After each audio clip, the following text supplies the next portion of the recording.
I know you have a lot of questions about the ending, but I'm here to break it all down for you all. How Jeanne dreamwalking revolutionizes everything, where Origins takes place in the multiverse, why is Lukaon alive in Bayonetta 3 when his soul disintegrated, Morgana's ultimate plan, Rodin's secret appearance, and ultimately what this means for the future of Bayonetta 4. We finally have confirmation of which timeline, and that is the same timeline as Bayonetta 3, aka, let's say it all together, the Brave timeline. I'll show points throughout the video that prove this, as both Singularity and Jeanne's experiences in the secret chapter showcase Jeanne's fate, which is the same scene in chapter 13 where Jeanne gets stabbed. But keep watching to see my theory on this exact scene. I just tied all the clues together. I originally thought this was before the events of Bayonetta 3, while he was already on his conquest, as he's killed a multitude of CEREZA and Jeanne variants. I theorized that he too was also dreamwalking like Jeanne, or at least a artificial projection of himself, which is why they were able to survive him, eventually activating the left eye. By the way, in the comments right now, let me know what your favorite moment of Bayonetta Origins was, and let's see if I can mention it throughout this video. He even disintegrates in the same fashion as Jeanne. But after replaying it a third and second time, I found hints to theorize that this is Singularity after the events of Bayonetta 3, where he barely escapes, or at least a remnant of him escapes the timeline, and went back in time to kill Archeve Origin CEREZA as a child.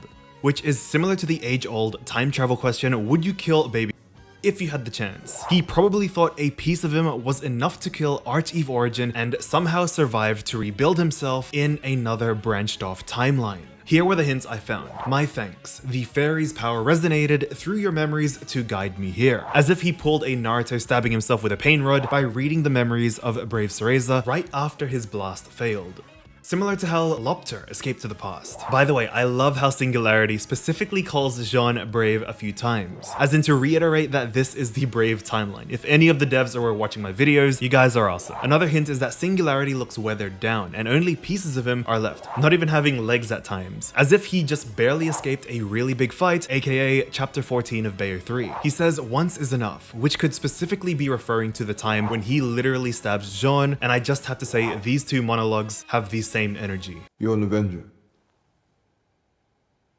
Have I killed you before? He mentions that he's met this variant before, as in literally saying, my brave friend, we meet again, signaling that he's met the Brave timeline Jeanne, and even sarcastically talking about how they were friends. Remember how they had a little bonding arc in Jeanne's side quests. He also has weakened moves compared to his monstrous energy in Bayonetta 3, and evidently the narrator explicitly says that his power is extinguished and his body has faded away, as well as his illusionary environment falling apart. But ultimately, this does make a little more sense, since Singularity disintegrates and it feels like this is the end, or the symbolism of the end of his conquest, and Singularity is fully defeated. Shoutouts to Tengoko for sparking my interest in replaying the chapter again, as he put forward the idea and theory of Singularity time traveling to the past, and shoutouts to Kerbister for thinking alike as well. You guys are awesome. Honestly, from the hints that we've seen, this route does feel more plausible, and in a sense, it finalizes the Singularity arc. Moving on. 3 years ago, we talked about my concept of infernal bonds, which was a theory that combined an Umbran witch with her Madama, which came true when the first Bayonetta 3 game trailer was released in 2021. But in Origins, they just name dropped this, and I am so thankful that probably one of the developers probably watched our videos. Abibi, Kamya, whoever put this in, thank you so much. Even if it's a coincidence, I love you all. Absorption, and what's this one?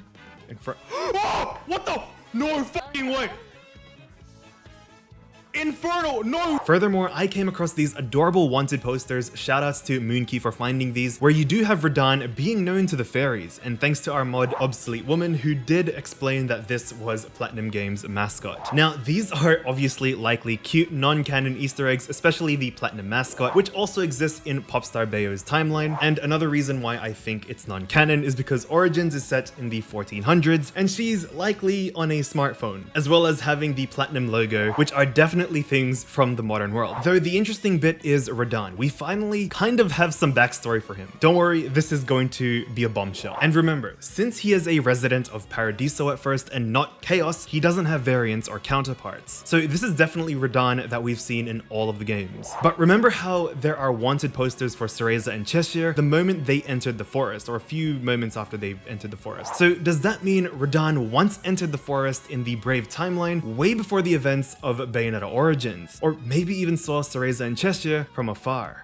This would have been so cool. But here's the cool thing about this. I theorize that he was in Avalon to potentially make the Onyx Rose shotguns which he gives to Bayonetta 1 Bayonetta, because 14 years ago, the existence of fairies was confirmed, and the Onyx Roses have fairy souls trapped in them. So he probably captured a fairy and now is wanted by the fairy police or the kingdom. Can someone please draw fan art of Rodin in Avalon? Regardless, it's super cool seeing a prologue or backstory to Rodin before the events of Bayonetta 1, where he'd multiverse hop to the Brave timeline or the fairy kingdom in this timeline. Going back to Jeanne's fate, it's actually so cool to hear that Brave Timeline's Jeanne pulled a Naruto versus Neji talking about destiny, but it's epic to see also that she potentially knew throughout Bayonetta 3 and their Bayo 1 and 2 equivalent journeys in that timeline that she was going to die. But this is important. Put a pin in this. Singularity didn't specifically say his name to be either Sigurd or Singularity, nor showed his human face. He even had a different label. So that's probably the reason why Jeanne didn't recognize him when they met the second time, technically, at the laboratory, or when they were discussing Singularity in chapter 1. Here's the awesome part. I like to think that some Jeannes in the multiverse have the ability to escape fate. Just like in Bayonetta 1's timeline and Bayo 2's timeline, she somehow manages to cheat death. Remember how Sigurd gave her a vision of how she will die? Could these two scenes have been her using her forbidden soul projection spell? Like, why would you introduce this sort of technique if she could have just traveled normally? In my replays, I saw these hints. Jeanne's goodbye quote of "whatever lies ahead, I'll be ready." Even the narrator stating that even if one can't change one's destiny, Jeanne's indomitable spirit and steadfast resolve will surely guide her down a true path, wishing her success in her journey. Remember, Jeanne is a very technical, astute fighter who is always improving and learning from her mistakes. The biggest advantage you can give her is telling her how the fight will end, because I believe she will literally find any way to change the outcome.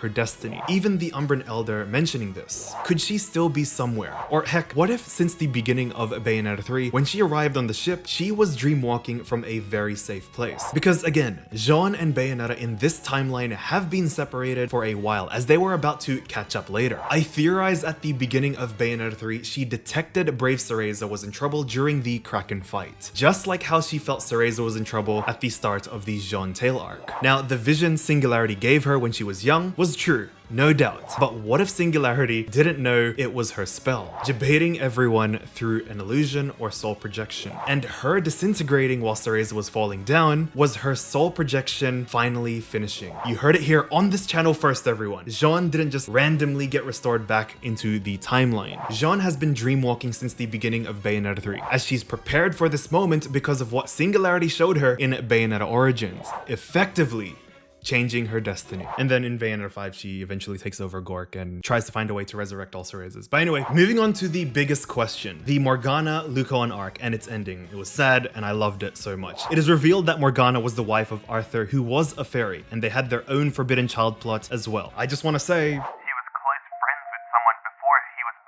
but we failed to see Morgana's life after she was taken in Inferno, which would have been cool to see if she really does turn into Madama Butterfly, or heck, maybe even meeting Alraun. I theorize the next spin-off game should show Morgana meeting Alraun and the eventful reason as to why Alraun hates Madama Butterfly. The real explanation is that Morgana forged a plan to lure CEREZA or any Umbran Witch kid into the forest in hopes that CEREZA or any other kid would get the 4 elemental cores and a demon, which were to be used to forge the soul of Lukaon, who was the White Wolf, with the sealed body. CEREZA evidently doesn't do that, and this enrages Morgana, eventually leading her to be dragged into Inferno. Alright guys, I have a theory about Morgana during the scene, and no, it's not about Madama Butterfly. This one is much sadder. You see how she smiles here and here, right before she gets her Umbran watch shattered by Cheshire and CEREZA. I theorize Morgana actually had a change of heart with Brave CEREZA, faking her rage at this moment. I believe she wanted CEREZA to defeat her by surpassing her limits. It was essentially Morgana's farewell and final test for CEREZA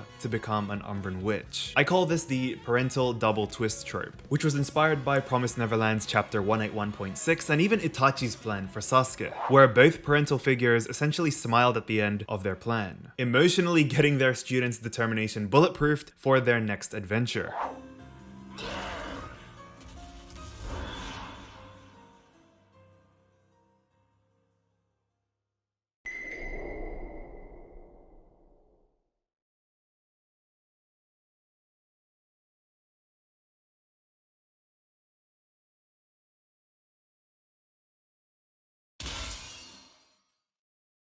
Lukaon and CEREZA do share a moment, and it does seem like a childhood friend type of connection, even though she evidently gets crushy feelings throughout the game. But why would Lukaon be alive in Bayonetta 3 if he's allegedly gone here literally disintegrating? There are two possibilities. The first theory is that Lukaon, after Bayonetta Origins, left to the fairy afterlife. And this is so cool, the universe that Viola accidentally stumbled upon in chapter 10. There is a passage that says the afterlife of fairies is unknown, and chapter 10 of Bayonetta 3 could just be that very afterlife that this is referring to. And maybe you can travel to the afterlife, just like how you can travel to Inferno and Paradiso. You are able to travel to the fairy afterlife, just like how Viola did accidentally. This also explains why Lukaon doesn't fight, probably as a sort of respect to the events of Bayonetta Origins, or that he's just lived so long in the afterlife, he's tired of it. A very subtle hint to show that these two are the same person and are not variants is that when Lukaon merged all Archatoms, that's when CEREZA showed signs of affection to quote-unquote Luca. And this time it was very different from the playful, teasy, flirty responses she did prior this. I was thinking she was actually attracted to Lukaon, and when all the Archatoms merged into one, that's when those childhood feelings came back to her. Alright, I've watched way too many rom-coms to detect this. Another thing that supports that these two are the same person is the ability to transport himself like this. Since Lukaon is confirmed dead and has gone to the afterlife, he can travel like this, similar to how all the other souls can travel. Now, the other side of the coin is that Bayonetta 3's Lukaon is a variant from another timeline, which is not the afterlife, but a timeline in which he was actually revived by another Umbran witch, or potentially even a CEREZA. Because in the Brave timeline, we already have a Luca, who was born in the modern era. Not the child we see here, because this is in Bayonetta 1's timeline. Now, to deduce this even further, according to this theory, in the Brave timeline, Origins Lukaon's soul perished and got reincarnated as Luca, which is the person we see in the third game. And it's probably why Brave CEREZA has that romantic connection eventually towards the end. Therefore, in this route, the Lukaon Fairy King that we see is a completely